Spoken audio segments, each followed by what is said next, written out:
بالصلاة تطيب لي الحياة وأرضي بها الإله يحلو الوصال راحتي إن ضاقت كربتي توجهت لقبلتي قم يا بلال فالأذان يشعر. السلام علیکم ورحمۃ اللہ وبرکاتہ. سامعین حضرات، پیش خدمت ہے یہ تقریر جو پیش کر رہی ہیں محترمہ آسیہ محمد سلیمان جناگڑی، جو کہ مترجم ابن کثیر محمد جناگڑی کی پوتی ہیں، جن کا مدرسہ دار آسیہ مکہ مکرمہ میں ہے. عرصہ دراز سے مکہ مکرمہ میں درس و تدریس کے شعبہ سے وابستہ ہیں. ساتھ ہی ساتھ حجاج کرام کی رہنمائی کے فرائض بھی انجام دے رہی ہیں. اللہ تعالیٰ ان کی خدمات قبول فرمائیں. سماعت کریں ان کی یہ تقریر. السلام علیکم ورحمۃ اللہ وبرکاتہ.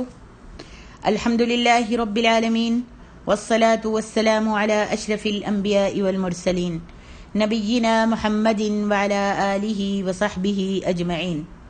عن عائشة ان النبی صلی اللہ علیہ وسلم دخل عليها وعندها امرأة فقال من هذه؟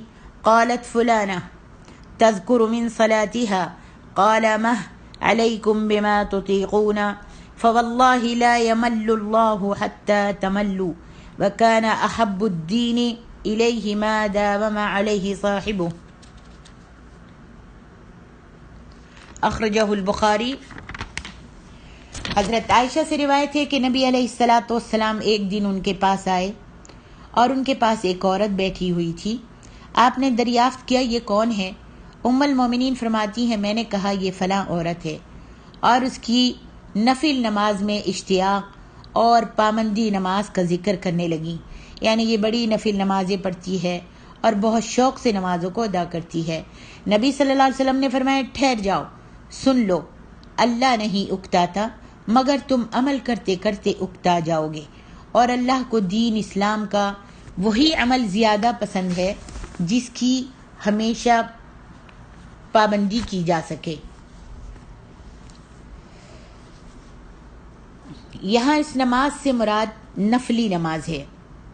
نفلی نماز کوئی بھی جب نبی صلی اللہ علیہ وسلم شروع فرما لیتے تو اس پر ہمیشگی اختیار کرتے تھے، یعنی ہمیشہ پڑھتے تھے، اور آپ ہمیشہ پڑھی جانے والی نماز کو پسند فرماتے تھے، اگرچہ وہ رکعات کے اعتبار سے تھوڑی ہی کیوں نہ ہوں. ام المومنین حضرت عائشہ سے پوچھا گیا نبی علیہ الصلاۃ والسلام کے نزدیک سب سے زیادہ محبوب عمل کون سا ہوتا تھا؟ فرمایا ہمیشگی والا. صحیح البخاری. آپ فرماتی ہیں نبی علیہ الصلاۃ والسلام جب کوئی عمل شروع کرتے تو اس کو ہمیشہ کیا کرتے تھے. صحیح بخاری. دوسری روایت میں ہے کہ نبی علیہ الصلاۃ والسلام نے فرمایا کان عملہ دیمہ. آپ حضرت عائشہ رضی اللہ عنہا نے فرمایا کان عملہ دیمہ، آپ کے ہر عمل میں ہمیشگی ہوتی تھی. بخاری شریف. پس مستحب یہ ہے کہ مسلمان آدمی افراط و تفرید کے بغیر جس نفلی نماز چاشت ہو یا تہجد وغیرہ جب اس کو شروع کرے تو اس پر ہمیشہ اس کے اوپر قائم رہے، اور نماز کو چھوڑ دینا انتہائی ناپسند جانے اگرچہ وہ فرضی نہ بھی ہو. نماز کی ہمیشگی کی طرف لے جانے والا راستہ اس میں جد و جہد اور محنت ہے. آدمی جتنی طاقت رکھتا ہو اس کو بس اختیار کرے. نوافل کے بارے میں نفس کے ساتھ شدت کرنا اور اسے بہت زیادہ کثرت پر لگانا انہیں ترک کر دینے کی طرف لے جائے گا. یعنی بہت زیادہ جب محنت کریں گے اور لمبا لمبا قیام اور بہت لمبا لمبا رکوع اور سجدہ اور کوئی بہت زیادہ رکعتیں پڑھنے کا کہ نہیں میں تو پڑھوں گی تو اتنی ہی پڑھوں گی، اور جب تھک جاتے ہیں تو پھر اس کو چھوڑ دیتے ہیں، یہ کوئی قابل تعریف بات نہیں ہے.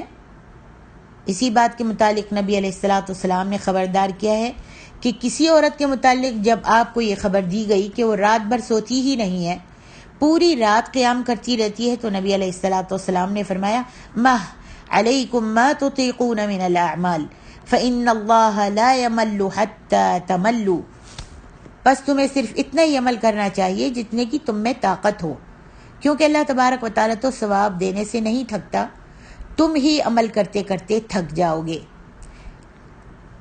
یعنی بغیر کسی تکلیف کے تمہارے اوپر انہی اعمال کی ہمیشگی ضروری ہے، ان اعمالوں کو ہمیشہ کرنا ضروری ہے جن کی تم طاقت رکھتے ہو۔ نبی صلی اللہ علیہ وسلم نے صحابہ کرام کو جواب دیتے ہوئے ماہ کا جو لفظ ارشاد فرمایا تو اس میں ساری رات جاگ کر عبادت کرنے والی کے فطور و ملال کے ڈر کی وجہ سے کراہت کا اشارہ تھا، تاکہ وہ اس عبادت سے منقطع نہ ہو جائے۔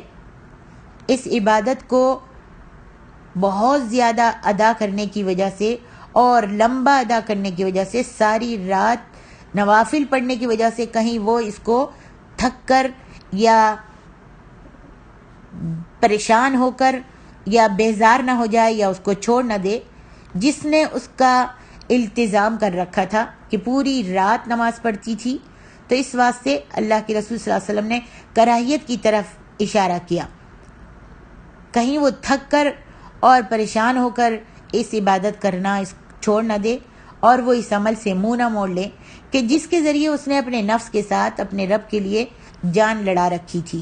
اس حدیث میں عبادت کے اندر میانہ روی اختیار کرنے اور جس عمل پر طاقت ہو اس کو چھوٹا کرنے کی ترغیب ہے، اور تعمق و تکلف سے بچنے کی ترغیب ہے کہ جس کی طاقت نہ رکھی جا سکے۔ اسی لیے تو نبی صلی اللہ علیہ وسلم فرماتے ہیں احب الاعمال الی اللہ تعالی ادومها وان قل، اللہ کے ہاں سب سے پیارا عمل سب اعمال سے عمل وہ اچھا ہے جو ہمیشہ ہو اگرچہ تھوڑا ہی ہو۔ مسلم شریف۔ نفلی نمازوں اور کثرت کے ساتھ نفل پڑھنے سے روکنا ہمارا مقصد نہیں ہے۔ اس حدیث سے اور اس تشریح سے نفلی نمازوں اور کثرت کے ساتھ نفل پڑھنے سے روکنا ہمارا مقصد بالکل نہیں ہے۔ یہ تو قابل تعریف امور میں سے ہے، جیسے کہ ایک قدسی حدیث میں ہے، اللہ تعالیٰ کا ارشاد ہے وَمَا زَالَ عَبْدِي يَتَقَرَّبُ إِلَيَّ بِالنَّوَافِلِ حَتَّى أَحْبَبْتُهُ فَكُنْتُ سَمْعَهُ الَّذِي يَسْمَعُ بِهِ وَبَصَرَهُ الَّذِي يُبْصِرُ بِهِ وَيَدَهُ الَّتِي يَبْطِشُ بِهَا وَرِجْلَهُ الَّتِي يَمْشِي بِهَا وَإِنْ سَأَلَنِي لَأُعْطِيَنَّهُ وَلَئِنِ اسْتَعَاذَنِي لَأُعِيذَنَّهُ۔ اور میرا بندہ نوافل کو ہمیشہ ادا کرنے کے ساتھ مجھ سے اتنا قریب ہو جاتا ہے، یعنی نوافل تو اللہ رب العالمین کو پسند ہیں۔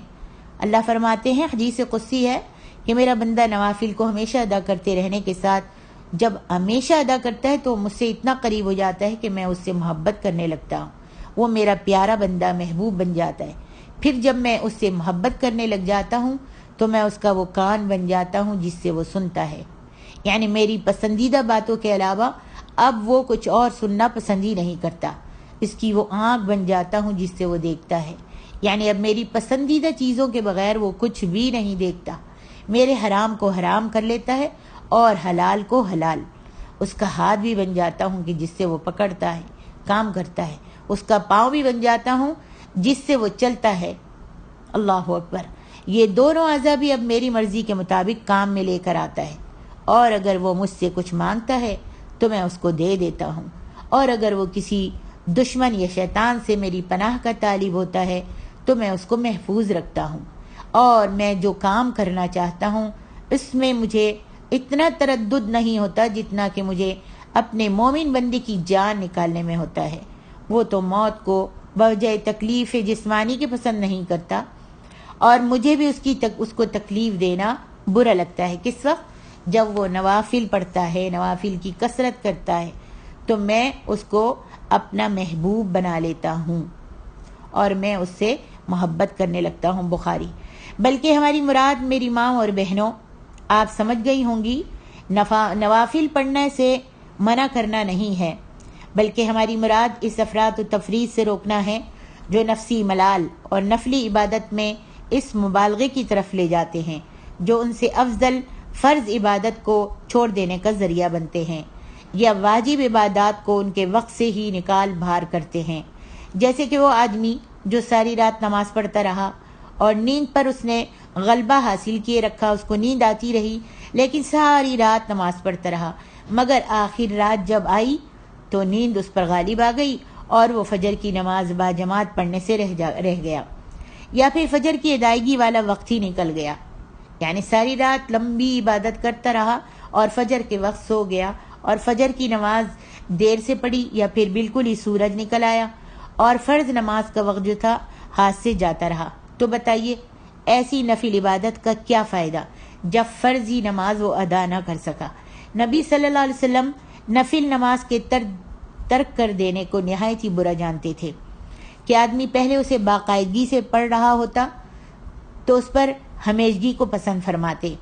آپ نے عبداللہ بن عمرو بن العاص رضی اللہ عنہما سے فرمایا، یا عبداللہ لا تکن مثل فلان کان یقوم من اللیل فترک قیام اللیل، بخاری۔